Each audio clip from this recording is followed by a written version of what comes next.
Does anyone know what they're actually doing? Except for like being all porny, and I want a naked calendar on my fridge right now. The idea came up in the writer's room about Dom being part of this rugby team, and it does exist. SF Fog is a gay rugby team up in San Francisco. We had the help of the San Francisco rugby team, the Fog.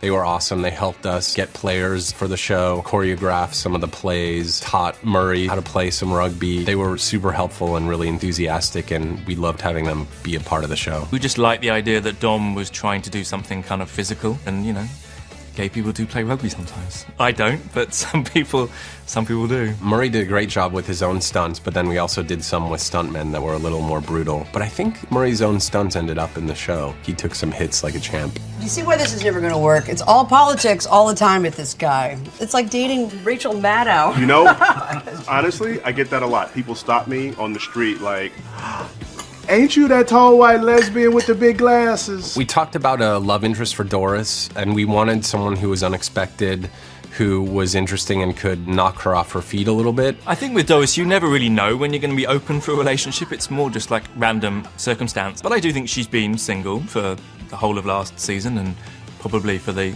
imaginary seasons before that.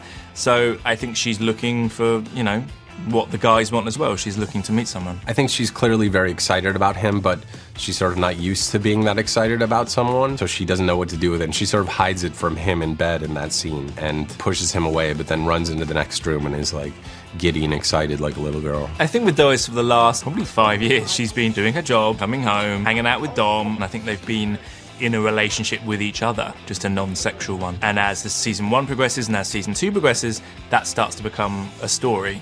They're both kind of breaking free of the shackles of their relationship that they had with each other. Everyone made out under the bleachers on a Friday night except me.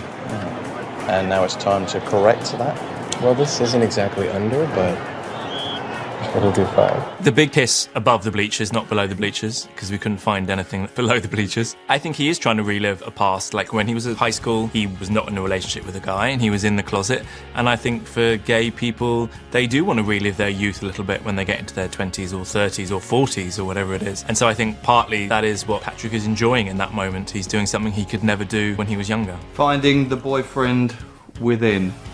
No, back on the shelf, please. I love the scene where Kevin is pulling out the boyfriend within book. I think that's something that everyone does when they go to a new boyfriend's or girlfriend's apartment. I once fell in love with this guy because I was subletting his apartment and I just fell in love with his things. I think it's a really funny way to get to know someone. We've had an episode where we feel like things are going good between the two of them, and then the reality of the situation, which is that Kevin has another boyfriend, hits Patrick. And I think that's my favourite scene, is just watching Patrick in bed realise the truth of his situation.